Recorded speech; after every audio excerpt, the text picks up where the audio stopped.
Hi, I'm Dorothy Gibbons, CEO and co-founder of The Rose. Death isn't an easy thing to talk about, but Genevieve Keeney-Vazquez has made it her life work. Funeral director and CEO of the National Museum of Funeral History, she shares today what happens when someone dies and how important the right type of service can be to loved ones. She's seen death up close and personal and knew her destiny from an early age. During her service to our country, she's handled fallen soldiers, caring for them in ways that will touch your heart. When breast cancer stole her sister's life, she knew what needed to be done, and she shares why it was so hard to do it.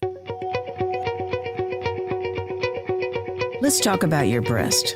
A different kind of podcast presented to you by The Rose, a breast center of excellence and a Texas treasure. You're going to hear frank discussions about tough topics.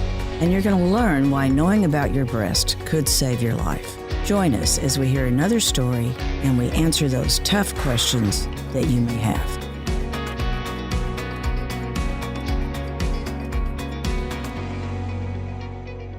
Genevieve, you know a lot about breast cancer and you know how it impacts a family. Tell us a little something about what happened in your family when breast cancer became a part of it.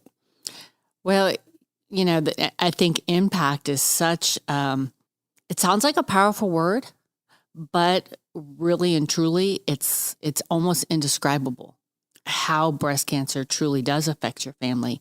For me, when my sister was diagnosed, she was in her about 30 years of age, 31. And I just remember her telling me, and I didn't really know a lot about it because I was still young myself. I was like 26, 27. And, you don't hear a lot about it in that young age. So when she told me that she had a lump in her breast, and the story that just resonates with me the strongest in that time was she said, yeah, I was getting dressed and I felt this lump and I went to the doctor and I told them that I went to the doctor's office and told the nurse I needed to see the doctor because I had a lump in my breast. And the nurse looked at her and said, oh, you're too young. You can't have a lump in your breast. And my sister said, well, this just kind of happened like rapidly. You know, it was there one day and it wasn't there one day and then it's there and I'm noticing it getting bigger. And she said, well, it's all in your head. Oh, my. And so it was, that was an impact right there, right? Is, you're going to the medical community for that support. And then you feel like you're getting a door slammed in your face when you're trying to find out what's wrong with you. And so, fast forward, a few months later, my sister ended up being diagnosed with breast cancer. They did all the tests, they removed the lump, they tested it and everything. And so when she lost all her hair, she went back to that nurse and said, it was all in my head, wasn't it? Oh. And so it's, never, ever miss an opportunity to make sure if you feel something to check it out. Because had my sister listened to that person, and yes, they're a healthcare professional, but they're also human, and they made a grave mistake. And thankfully, my sister was very adamant at following through. We're our own best advocate for our own bodies, right? Absolutely. Making sure that if we notice something not right, that we get it checked out. And thankfully, my sister did. Unfortunately, it led to many other battles for her with cancer. That's such a powerful story, Genevieve, for her to have been told that, but also for her to continue persisting until she found someone or reached a point where it had to be looked at. Now, this was many years ago. Yeah, this was in the 90s. As we've learned over these last few months, it's still a misperception. It's still a concept that exists today, that young women are too young to have breast cancer. We often hear, oh, you're too young for a mammogram. And we come back with, no, she's not too young to have breast cancer. So I think that story that you just told is the epitome of everything that we hear in young women. Now, she fought breast cancer for how long? She fought breast cancer for 3 years. And then she never really went into remission. She ended up being diagnosed about a year later with thyroid cancer. And interesting enough, a lot of people think that it's a mastation of the primary cancer. Hers wasn't. It ended up being a completely different cancer in her thyroid. It was later learned that her cancers were estrogen fed. So they had to find a way to suppress her body from producing estrogen because that's what her cancer was feeding on. And she ended up, obviously beating the thyroid cancer once they removed her thyroid. And then she prophylactically removed her second breast that was, still in existence at that time. But she was just like, okay, take everything that could possibly have cancer. And so it was the uterus, it was the ovaries, it was the other breast, and she was a fighter doing everything she could to fight that battle. Unfortunately, fast forward almost 9 years later, the breast cancer did metastasize and settle into her spine and brain and took her life. And she had children? She did. Yeah, she does. I don't know. How do you say that? Does. The children are still here. She's not, but her memory is. And so, yes, she does. She has 2 boys. And again, another blow to the family. Her son, who's now 29, but when he was 23, he ended up with testicular cancer. Goodness. Yes. And I learned that, again, let's talk about you're too young to have, right? Right. That seems to be the theme here. Well, interesting enough that young males, primarily young Caucasian males, and it's before usually the age of 25, are diagnosed with testicular cancer. Yeah, that's true. And again, that's, another reproductive organ. Right. And that tends to be, they tend to be a target for cancer. Now, sister, nephew, you still had others in your family that were impacted by some kind of cancer. Correct. And another one with breast cancer, right? Yes, I had another aunt that died of breast cancer, and I also had 3 other aunts that passed away from cancer, different types. My half-sister died of liver cancer. Both my sisters died 3 days apart of each other in 2006. Goodness. Yeah, it was, cancer just robbed us of our family. And so you could imagine survivor's guilt compiled with this black cloud that followed me around, often wondering when it was my turn to have cancer. And so here I was, 27 years old I was in the Army, and I'm, talking to my doctor, and I said, I need a mammogram. And he's like, you're too young for a mammogram. I said, no, you don't understand. I need a mammogram, and I need a peace of mind. I need to know I'm doing something for my own health. And I really had to fight for that mammogram. Oh, my goodness. At 27. That's exactly when you needed it, though. Yes, Yeah. I did. Yeah. Knowing that my 30s were right around the corner, and that's when my sister was diagnosed. And at that time I had learned my younger sister was diagnosed at 25 with liver cancer. So, I was right in that tender age, and I had children, I have 4 children at the time. And I was just like, I need to get ahead of this as much as I can. And it really pushed me to do all the tests that I could possibly do. And fast forward now, I'm 52 now, and I was in my late 40s, and thankfully the Veterans Administration takes really good care of their vets, believe it or not. I mean, I know there's a lot of bad stories out there, but when I got here in Houston, got out of the military, the Rose was where they sent me every year for my mammograms. And I'm, so grateful to the Rose, and so grateful for the programs that you have for women. But I didn't stop there.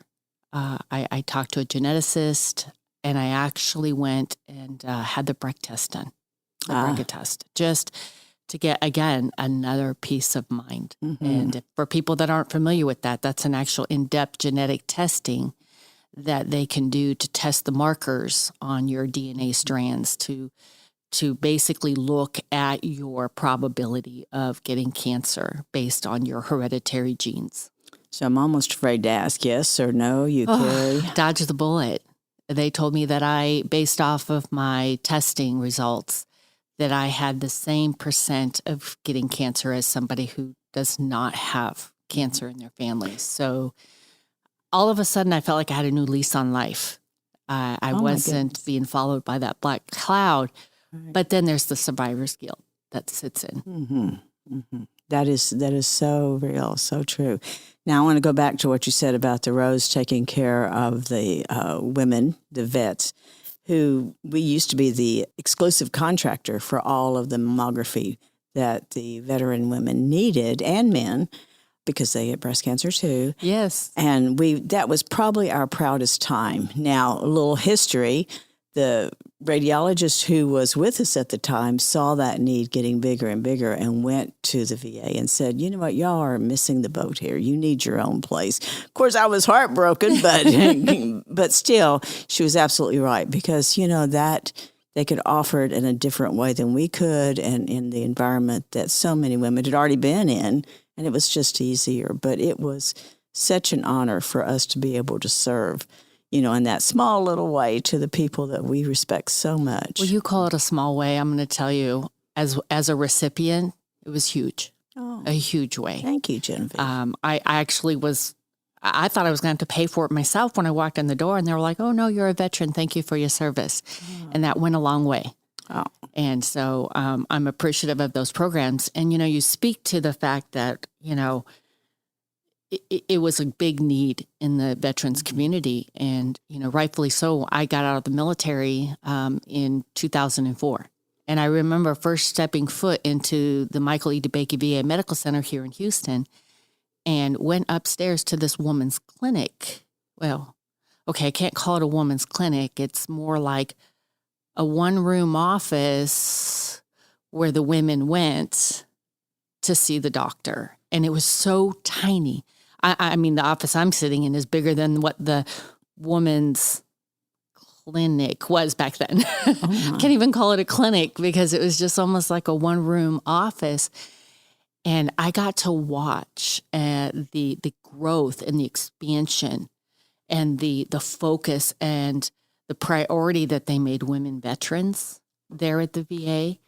And I can't not think that the Rose had a huge impact in that, because you guys saw that it was a need, that there were more and more and more women veterans, and we deserved the same level of care, and most importantly, a mammogram.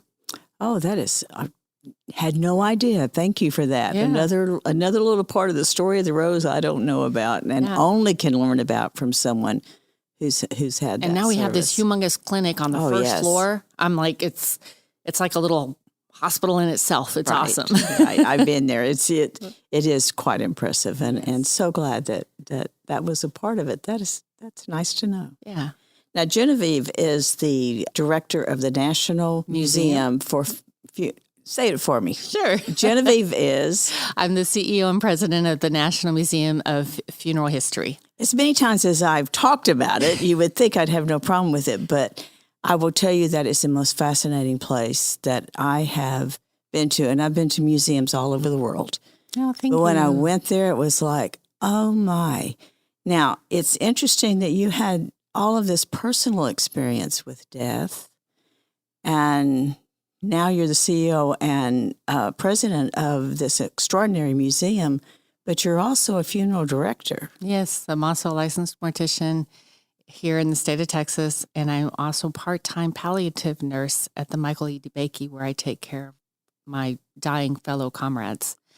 I kind of want to say death is my life. The experiences that I had with my family personally, and losing so many of my family members, they didn't take away from the passion that I had that started when I was 7 to understand death, and what does death look like, and what does it mean, and what do we go through? How does that happen to us, and now, why? what triggered that at 7? What triggered that? A new segment on television that I could only hear from my bedroom. Oh. So it was quite a sad story, but interesting enough. I'll try and sum it up. It was a news story on a baby that they had found in a trash can. And that still happens, unfortunately, today. Mm-hmm. And it was in that moment that I was curious. I was like, wow, what does that look like? It was a seed of curiosity to understand the concept and the visibility of death. Because, nowadays, we can see death in so many different ways and forms, in video games and cartoons and news segments, and the internet prolifera, right? That just didn't exist when I was 7 years of age. And so my curiosity was very much piqued. Fast forward, I was always seeking and learning to understand what type of profession could put me into that type of, I want to say, existence or working with that. I wasn't sure how that was because they didn't have forensic files or CSI, all those cool shows that they have nowadays that really kind of, they glorify, I want to say kind of glorify the professions a little bit, even though they are very much needed. And it's most important for those who have a niche in it or have a special interest in it. But I always say that I think you don't choose death care chooses you, because it's a profound drawing that you have, and you have to be strong and you have to know your boundaries. And so speak to that a little bit. I've listened to some of your podcasts, which are excellent. And the podcast is called The Final Curtain Never Closes. Never Closes. Mm-hmm. And I've been fascinated by some of the technical things that happen when you're handling a body that is dead and you're preparing for the funeral or whatever service. But what about that other side that you have to be prepared for, the boundaries with the family, how to read the family, how to know what to do with the family? Yeah, I think people don't realize is that, some people feel like, you don't look like a funeral director. And I'm like, well, what am I supposed to look like? Am I supposed to wear this top hat and have this grim look on me and walk solemnly all the time? But we as funeral directors, we're human, and we are taking care of people during some of their most vulnerable times, emotional times, times of anger. And we can't not help but absorb some of that emotional impact that it's had on the family. But at the same time, we've got to maintain our perspective and our professionality and make sure that we're taking care of not only the family, but the deceased as well in a very respectful manner according to law. And so after a while, it took me a while to learn my boundaries. And maybe there's still some professionals out there that don't know their boundaries. But to me, I usually can only work with 1 or 2 families at a time, because I invest so much of myself into it, my heart, my soul, and my mind, that it's an exhausting feeling that I have when I walk away and I realize that I have to regroup. I've reached my boundary, and I've got to go back and recharge so that I can come back and give my 100% to the next family. So Genevieve, is anyone really prepared for death? Oh, absolutely not. And I can attest to that. I'm in the profession. Death is my life. I want to almost say I eat, breathe, live it, right? It's been a part of me. It's ingrained within me. But I can tell you to this day, when I found out that my sister passed away, it took me to my knees, literally. And I thought, wow, here I am. I'm a funeral professional. I just learned my sister passed away. And I was struggling in that moment. I had to literally tell myself, you're not the professional, you are the family member. Mm-hmm. I had to give myself permission to grieve. But I wasn't prepared because it's different. It's very different. And I don't care how much somebody tells you that they are prepared for something. When that moment comes, I see the transformation in people. Oh, yes. Yes. No matter how many plans they've made or all of those different things that we think have us prepared, it doesn't matter. I think what people don't realize is there's an emotional impact that comes with losing somebody. And that emotional impact does not turn on or can't not be felt until the reality of death has been noticed. And of course, even last week, you discovered another part of your sister's death that you obviously had planned for, but wasn't prepared for. Right. You could. I look back on it now. My nephew, the one who was diagnosed with testicular cancer, we all went home for his wedding, And so he got married on Friday to his beautiful bride. And the Monday before that, my sister, unbeknownst to me, had prepared a card 16 years ago to him, to her son and his bride. And my dad and I were back and forth. We weren't sure how to present this card or what to do.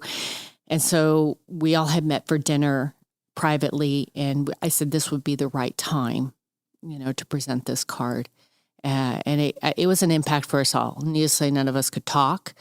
I think if you were at that restaurant in that moment and you saw the whole table was crying, obviously nobody knows why, but we all knew why. And it was a beautifully shared moment of bringing her back to be with us on that special day. But think about the foresight of your sister or whomever may have encouraged that. And I don't know if that's some of what you do in your ministry to the people that are facing a terminal illness, but that is so important to leave something, no matter how much we think we're not going to die or we're determined to beat this thing. The truth is, having something tangible like that, oh my goodness. Yeah, I mean, that's one of the things that I did notice about we as humans. We, several things. One, we're a tangible society and we have a tangible mindset. We innately want to hold on to somebody, to something that's representative of them. And with that being said, we're also very selfish. We're selfish because we don't want to let our loved one go. Mm-hmm. They could be suffering on their deathbed, or they could be in a medical state that, unfortunately, death would be a blessing for them, right? Because they're suffering. But we can't bring ourselves to let them go. And that's the hardest part. And I can tell you, as I sit here today, I still hold on to my sister and her memories and all that she is to me and to all of us in the family, and who she was in her lifetime and what she represented. So I think as long as I keep her memory alive, she's alive. And you said you had two sisters very close together who died. Yes, I had a half-sister. Unfortunately, I didn't grow up with her. I was stationed in Europe, so I was kind of at a geographical distance when the unfortunate turmoil had hit the family with all of the cancer diagnoses. So I was actually getting it from afar. And that could have led to the fact that the impact of it all was so great for me, just because I wasn't living it every day like everyone else was. Right. Right. And I think that makes it harder when you don't get to see the realities. Mm-hmm. And so with my half sister, both my full sister who had breast cancer, and my half sister who had liver cancer, they teamed up together because now they were on a very common journey and they could be there for each other. And so they had this very unique relationship that I was unfortunately not a part of because, again, cancer tends to unite those who have suffered that same challenge, because unless you walk the walk, it's really hard to relate with somebody. But if you're human, if you're empathetic and you're compassionate, you can at least try to understand. You'll never fully, but try it as you may to help. And that's where I was. I was like on the outside looking in, but at the same time, it still had a profound impact. Oh, of course. And so often when we are on the outside looking in, that helplessness, all the other emotions that you go through. Plus, it's the loss before the loss. It's this isn't my mother, my sister, my daughter anymore, like I knew her. Yes. That is another part of this that is so difficult for family members, especially. And there's so many things. Oh, I could just go on about, my sister in January, before she passed away in June of 2006. And in January, she learned that her breast cancer had come back. And it was at that time that she finally threw in the towel and said, I'm done fighting the fight. And that's when she began getting all her affairs in order and wrote that card for the bride-to-be in the future. And she even gave my other nephew a birthday card on his 25th birthday because he was born with his own birth defects and a lot of challenges. And it was one of those, just as she had hoped that one son would get married, she had hoped that the other one would reach the age of 25.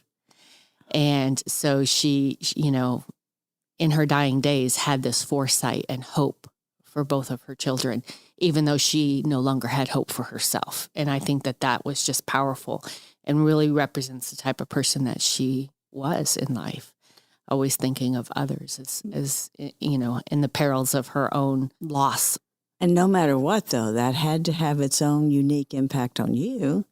I unfortunately wasn't aware of it until it happened. So I'm now looking back on it and realizing the power that she really possessed. And, one of the things that I've always wondered, a lot of times people say, I'm afraid of death, but death becomes us all one day. So I've been asked that question, are you afraid to die? And I said, no, I'm not afraid to die. I'm just afraid of how I'm going to die because I don't want to suffer, Mm-hmm. And so it's kind of one of those things that you put in perspective. But when I have seen those that are dying, and I think of my sister and my half-sister when they were dying, the only word that I can ever come up for it to really describe that. And I say it's the same for people who are fighting cancer. It's called bravery. I've never seen bravery the way I have seen it in a dying person. Oh my goodness. They face it with adversity, calmness, and I guess they realize that this is the end and this is what it looks like. That is such insight. And also for family members, gives us another perspective on what that person's going through and how they're choosing to deal with it or not. But like you said, it is very brave. Yeah, very, very brave. And, if I may mention, I've been in the study now for, oh my gosh, I think it's been 20 years. And I really don't know how the study found me, but it did. I've been in this study called the Sister Study. Mm. I don't know if you've ever heard of it. Yeah. So but tell us about it. Yeah. Early on, 20 years ago is when it began, and they were looking for people who had been diagnosed with cancer themselves. Breast cancer primarily was the initial cancer of, I guess, that created the program. But then they wanted people who were survivors, who were sisters of those who either was diagnosed with it or passed away from it. And they wanted to understand. So they were doing their own kind of like genetic study and mapping of why did one sister get breast cancer, but the other didn't. And that's how it all started.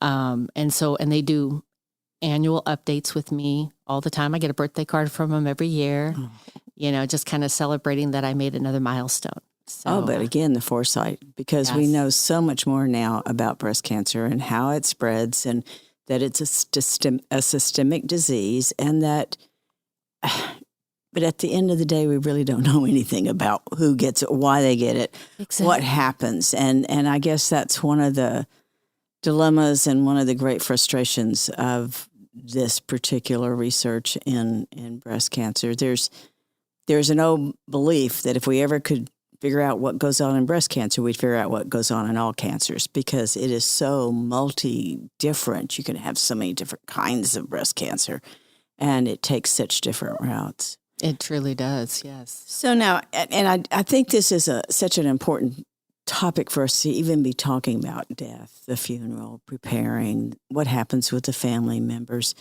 But who is the service for? Is it for the person? The service is truly for those who are left behind. It's an opportunity for people to come together, to pay respect, to honor that life that was lived, to validate that the death has truly happened, and help them to identify it. There are times when people, if you're not able to attend a funeral, and actually witness that person as deceased, you can sometimes exist with that unknown of perhaps they're still out there somewhere. And I think that's why it's always important to be able to have a funeral, to have a service, to come together and have those emotional moments that belong in a funeral. Some happy, some sad. It's a roller coaster of emotions. You ever want to see, I don't know, how would you say it? Sometimes you can say in Houston, there's 4 seasons in a day. Yeah. If you want to see like every emotion human can exhibit in hours, go to a funeral. You can see them all because they're unleashed, if you will. They take over. We have permission there to grieve, to laugh, exactly. to whatever it is that we need to do, and that permission we don't often have. And people have to understand too is that grief has many faces. And they really need to be open to understanding that grief affects everybody differently. And a lot of it's just based on maybe the way they were raised, or maybe they didn't know that person as much as the person sitting next to them, or perhaps there was some, love lost there throughout the way in life. And you just have to be respectful and open to that. Tell me what's the most rewarding thing about the work you do? Wow.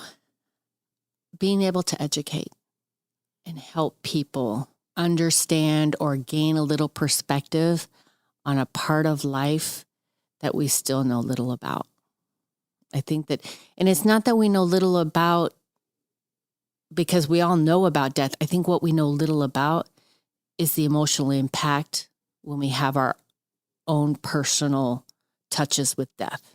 That's true. Because we're so removed from it through media, through television, through movies. We get kind of brazen to death through its entertainment that we seek. And so when it actually happens, it's that emotional tsunami that you're not familiar with. So listening to you talk about your sister and the card for her son, do we ever really heal from that loss? Oh, absolutely not. And we shouldn't feel bad if we don't. No, not at all. What I think we should feel bad is when we have what I call the second death. It's when we no longer recall those memories. We no longer have those feelings. We no longer grieve for that person. Because when all of that is gone and it no longer happens, then that person no longer exists. So I'll be happy to grieve for my sister until the day I die. Such good advice. Such good advice. One more. Sure. Like I said, I've been to the museum. I think it's wonderful. But what is your favorite exhibit there? Ooh, it keeps changing. The cremation exhibit was my favorite for a long time because I myself I am a cremationist. I know how to cremate. I want to be cremated myself. My sister was cremated, several of my family members, in fact. And I guess now that I'm going to talk about it, the history of cremation is probably my favorite. Probably because I have a lot of personal experiences with it. And, we've been talking about my sister so much, and we were talking about, I was talking about the second death, that when we no longer think about them or grieve about them. And I remember when I was working on the cremation exhibit, I was able to bring my sister back into my life because she was cremated. And because they had come up with these really interesting things to do with cremated remains. So I took my sister to Switzerland with me, cremated remain form, and turned her into a diamond.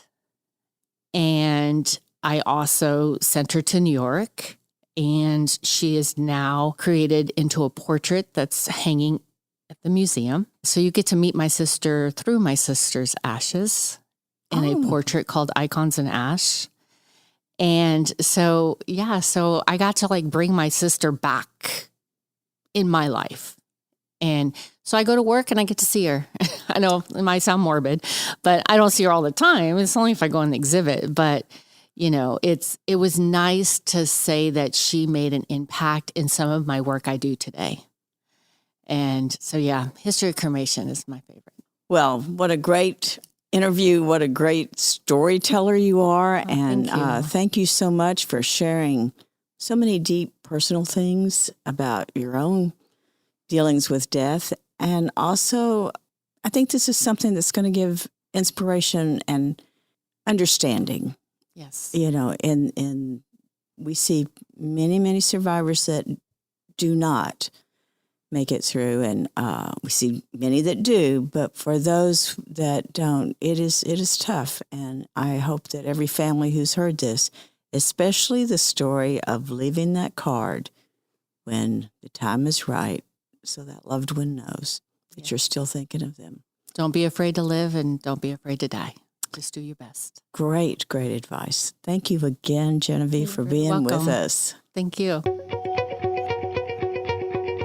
Thank you for joining us today on Let's Talk About Your Breasts. This podcast is brought to you by The Rose.